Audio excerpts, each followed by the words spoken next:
So, I found this sa grocery store kanina. Eh, mukha siyang masarap. Brownie brick. This is queso de leche. And then, I also saw the other one, ube naman siya. Pero, nung kinuha ko yung queso, tapos nakalagay dito, you can eat it with coffee, tapos you could put ice cream on top, or pwede mo siya i-heat para mainit. So, na-tempt ako, so bumili ako kasi nakalagay moist and chewy. So, i-try natin tong brownie bread na to.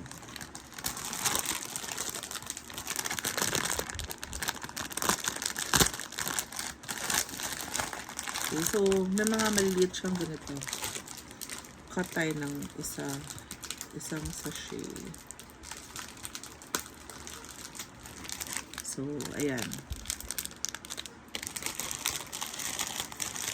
So, let's see. Meron siyang 20 packs. 20 packs na ganito sa loob. Okay, try natin. Let's try one. So, ganito yung size niya.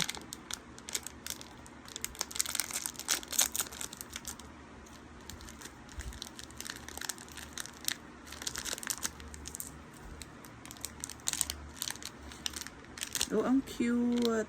Ganito siya sa loob. Bites talaga. So, mabilis kainin. Pwedeng in one bite. Try natin.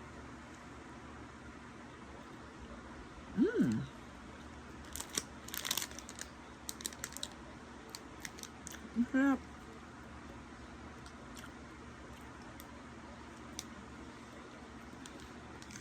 Cheesy and it's like you're eating cake.